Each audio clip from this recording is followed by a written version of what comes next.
दोस्तों, अगली सीरीज की तरफ हम बढ़ रहे हैं। सीरीज का जो छठा ये एपिसोड आ रहा है, इसमें हमने इससे पहले मेवात की बातचीत की।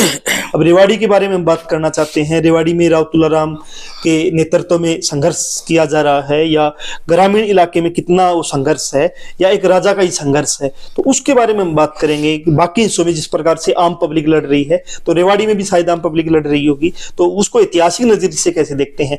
तो डॉक्टर महेंद्र सिंह हमारे साथ एक बार फिर से हैं, जो इतिहासकार है और डीएन कॉलेज में प्रोफेसर है, और इस मुद्दे पे गंभीरता से उन्होंने अध्ययन भी किया है और गंभीरता से अपनी बातचीत भी रखते हैं। तो डॉक्टर साहब धन्यवाद। हाँ, प्लीज। स्वागत आपका। धन्यवाद जी।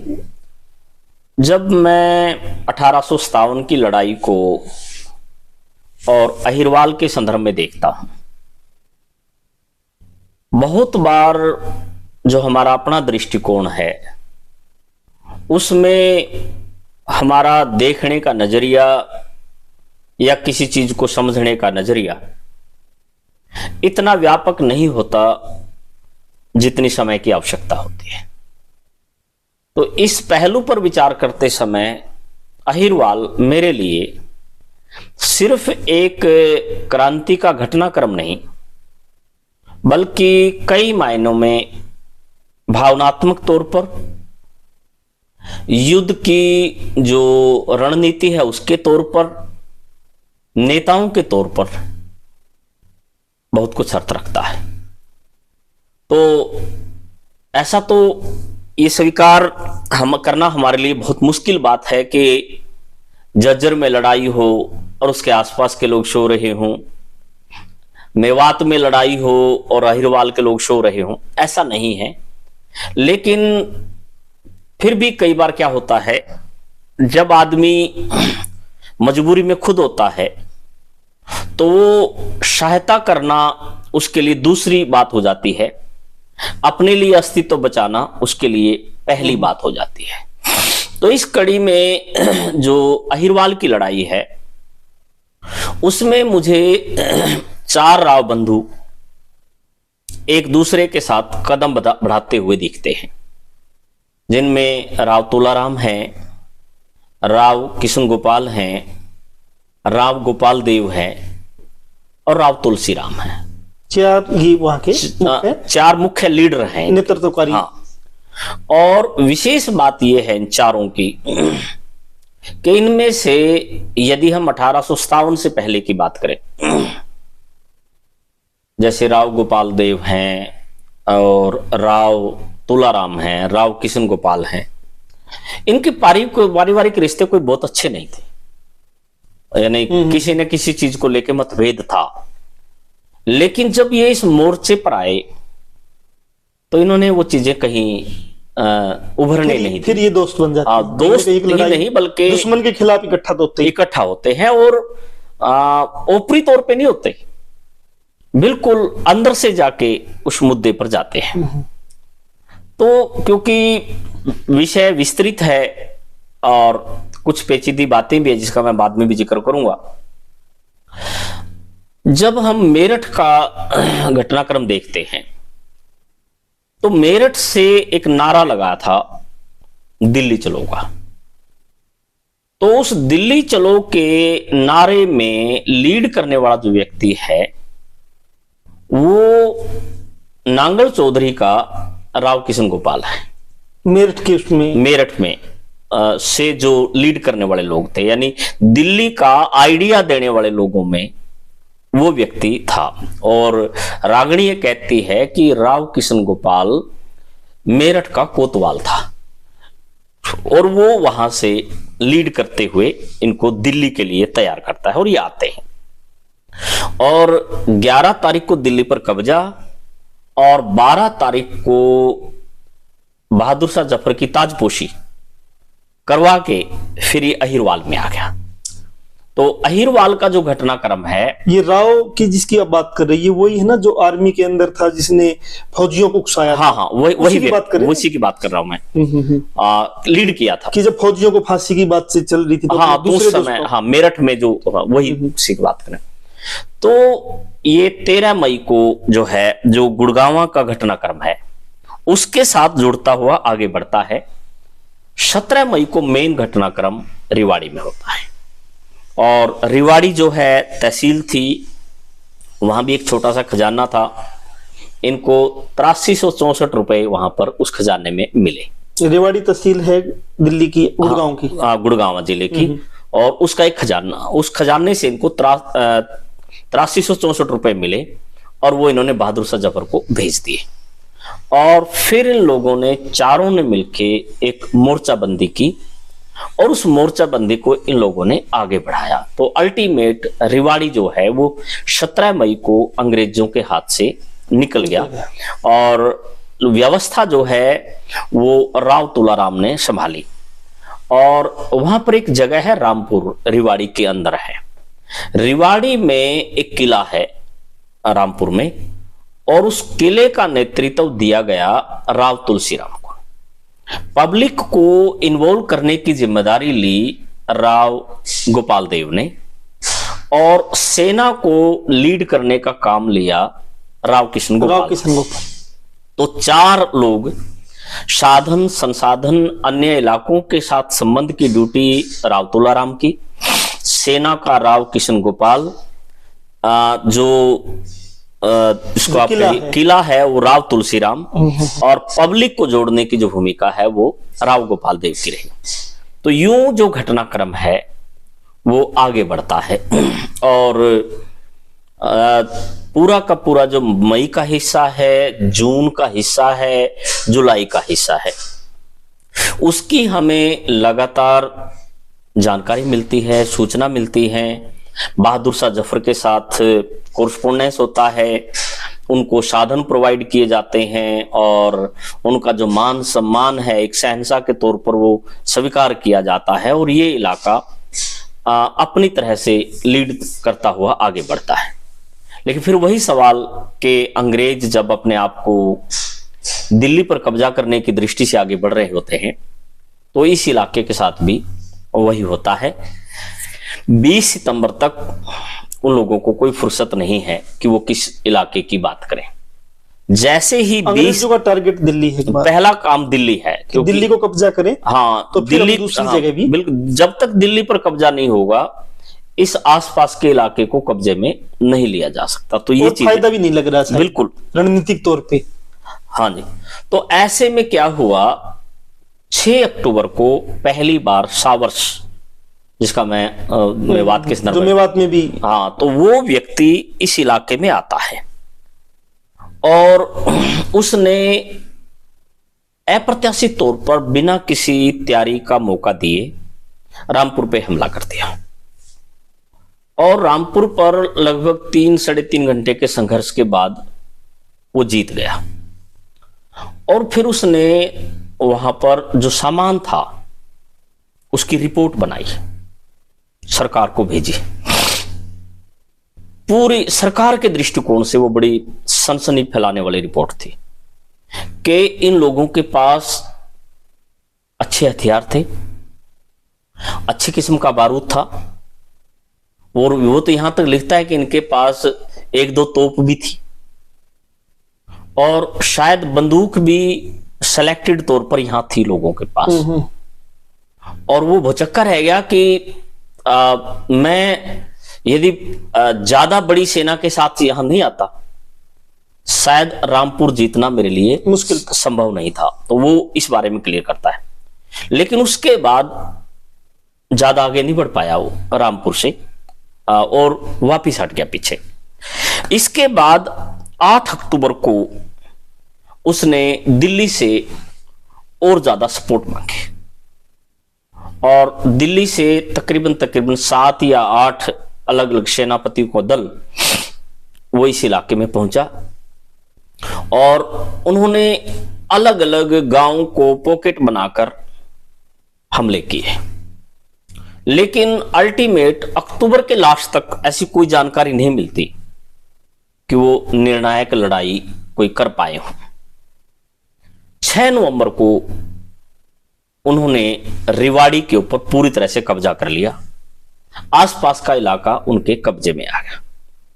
तो इन क्रांतिकारियों ने अपनी गतिविधियों का केंद्र फिर नारनौल बना लिया।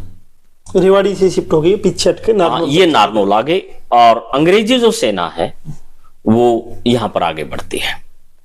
तो ऐसे में 6 तारीख से अंग्रेजी सेना फिर नारनौल की ओर बढ़ती है और इधर से इन लोगों ने हरियाणा के बाकी लोगों को सहयोग के लिए अपील की।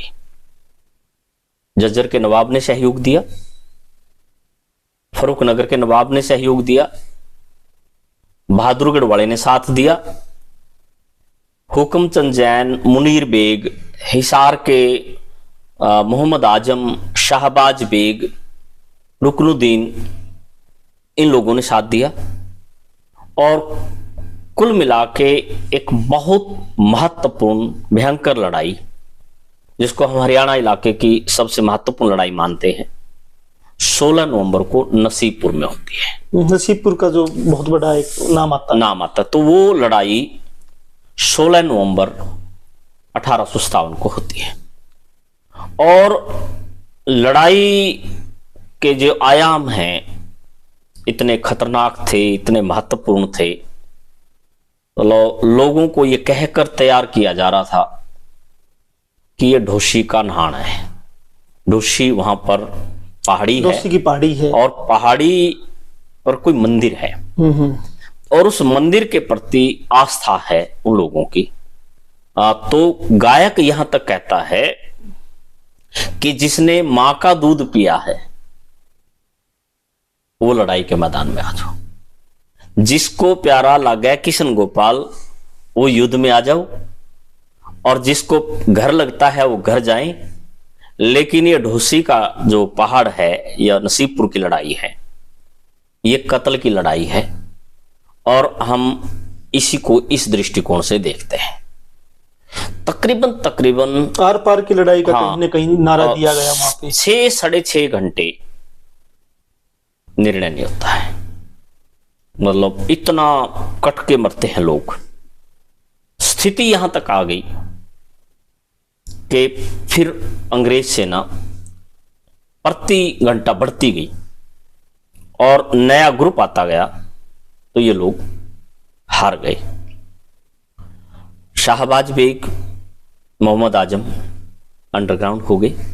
उस लड़ाई में वो प्रत्यक्ष शामिल है। मतलब हरियाणा में ये लड़ाई ऐसा मानी जा सकती है कि हरियाणा के बहुत बड़े हिस्से से लोग आए, सारे हिस्से के लगभग लोग आए। हाँ, और वो आए भी थे।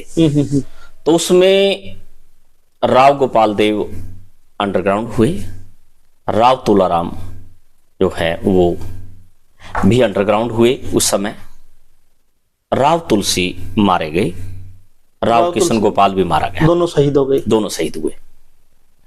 राव किशन गोपाल पर सरकार ने इनाम रखा हुआ था कि ये जिंदा या मुर्दा, इसको संभाल के रखना है। तो उसकी डेड बॉडी को उठाने के लिए अंग्रेजी सेना आगे बढ़े। एक स्थानीय जो व्यक्ति है उसने उसकी डेड बॉडी उठा भी ली और छुपा भी ली, और उस व्यक्ति का अंतिम संस्कार कवाली गांव में किया उसने। कवाली गांव में किया, किशन गोपाल का। और आज भी वहां पर एक समाधि बनी है जिस पर लिखा राव बाबा की समाधि। यानी उन लोगों ने उसको एक सामान्य शहीद की बजाय जो स्थान हम देवी देवताओं को देते हैं वो दिया, लोक देवता जिसको बोल सकते हैं, लोक देवता, और वो उसी तरह से उसकी पहचान रही। तो अहिरवाल का घटनाक्रम इन मोड़ों के साथ आगे बढ़ता है। यहां 2-3 बातें बहुत जरूरी हैं क्योंकि घटनाक्रम जुड़ रहा है।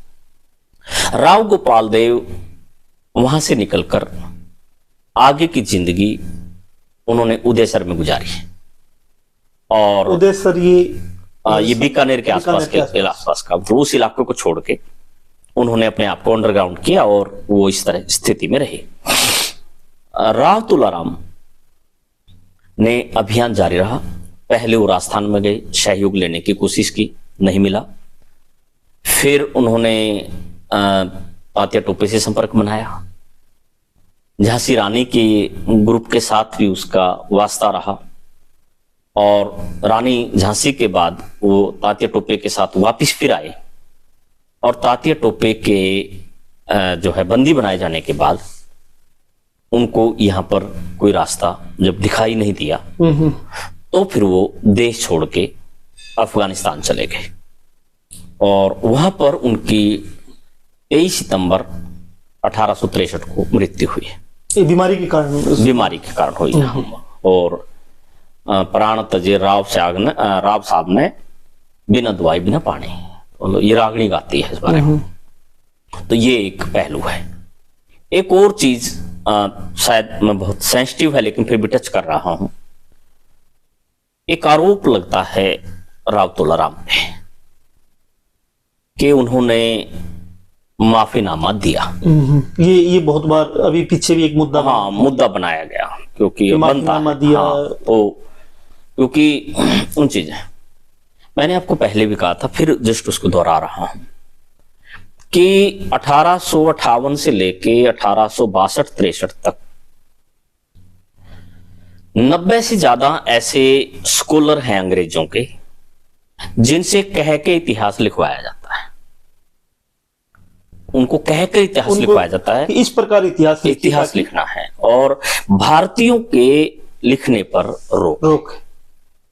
तो उस कड़ी में जिस व्यक्ति को दिल्ली के आसपास का इलाका दिया गया, उसकी वो ये हिदायत रही है कि जो लीडर हैं उनकी इमेज खराब करनी है, लोगों में झूठी अफवाहें फैलानी है। लोगों में उनकी इमेज बेहतर नहीं होनी चाहिए। तो माफीनामे के काउंटर भी एक दस्तावेज अंग्रेजों के पास था, या इस चीज का भी गोपनीय रिपोर्ट में जिक्र है कि इन लीडर में जो इस इलाके का लीडर है, पर्टिकुलर राव तुलाराम का नाम भी आता है, वो बहुत बड़ा लीडर नहीं बनना चाहिए। तो उसका तरीका यही था कि उसकी छवि पर दाग लगा दिया जाए, सवाल उठा दिया जाए। तो जो हस्ताक्षर हैं उस लेटर पर, उस माफीनामा पर, और जो लैंग्वेज है लेटर्स की, वो राव तुलाराम की ना तो भाषा से मैच होता है, ना उसके हस्ताक्षर मैच होते हैं। तो मैं ये बात इसलिए कह रहा हूं कि एक सत्ता जो अंग्रेजी सत्ता है, हमारे लीडर को डिफेम करने के लिए किसी भी लेवल पर जा सकती है या कर सकती है। और ये सब जगह पहले भी हुआ इतिहास में, और वर्तमान में भी अलग अलग देशों में। चलिए, मैं इसको इस संदर्भ में तो ज्यादा नहीं उठा पा रहा, लेकिन मैं इसलिए कह रहा हूं कि राव तुलाराम के प्रति सम्मान हरियाणा सरकार का वो इसलिए बरकरार है, और हरियाणा सरकार ने इस चीज को महत्व के तौर पर स्वीकार किया है कि उनके जन्मदिन को वीर शहीदी दिवस घोषित किया जाए। यानी ये एक समझ की बात है सरकार के पक्ष की कि उन्होंने उन चीजों को इग्नोर करते हुए जो तथ्यात्मक पक्ष है उसको समझते हुए हरियाणा के लोगों को कम से कम एक पहचान दी कि 1857 में इन लोगों की भूमिका है। तो अहिरवाल को हमें अलग अलग पहलुओं से, अलग अलग दृष्टिकोण से इस तरह से समझने की जरूरत। डॉक्टर साहब, आखिरी सवाल ये है कि इसमें भी मैं वही सवाल है कि कितने लोग भारत की तरफ से शहीद हुए और अंग्रेजों के कितने लोग इसमें मारे गए? नसीबपुर में अकेले में सरकार की रिपोर्ट है कि 1900 के आसपास तो अकेले नसीबपुर की जो लड़ाई तो हिंदुस्तानी मरे हैं उसमें, और तकरीबन 550 के आसपास अंग्रेजों ने अपना नुकसान काउंट किया है। और इससे रामपुर में या अलग अलग इलाके में, तो इसलिए ये काउंटिंग बहुत ईमानदारी की काउंटिंग नहीं कह सकते, क्योंकि उस समय कोई संभलने और संभालने वाला था नहीं। तो इसलिए जो उनकी जानकारी है उसको यदि पुष्ट करके देखते हैं तो संख्या काफी ज्यादा बनती है, लेकिन फिर भी जो तथ्यात्मक पक्ष है उसको हमें उसी संदर्भ में समझना चाहिए। तो रेवाड़ी और अहिरवाल के इलाके की जब हम बात कर रहे हैं, नसीबपुर की एक बहुत लड़ाई जो भयानक लड़ाई है, उसमें जिस प्रकार से पूरे हरियाणा के क्रांतिकारी उस लड़ाई में इकट्ठा होते हैं और रणनीतिक और आखिरी लड़ाई साबित होती है उस इलाके की। और ये भी है कि जिस प्रकार से अंग्रेजों ने हमारे जो हीरोज हैं जिन्होंने हमारी आज़ादी की लड़ाई लड़ी है उनकी छवि कैसे खराब करनी चाहिए, झूठा इतिहास लिखवाया गया है। तो इन सारे ये है। आगे हम जो बाकी का जो हिस्सा है, हिसार का जो इलाका है, हिसार के में भिवानी भी आता है, सिरसा भी आता है, उस पे हम बात करेंगे। और फिर आगे के वीडियोज में हम हिसार के अलग अलग शहर, काशी की, गाँव की, उनकी बात करेंगे। तो डॉक्टर साहब, आप जुड़े हमारे साथ, आपका बहुत बहुत धन्यवाद। मेरी ओर से भी धन्यवाद।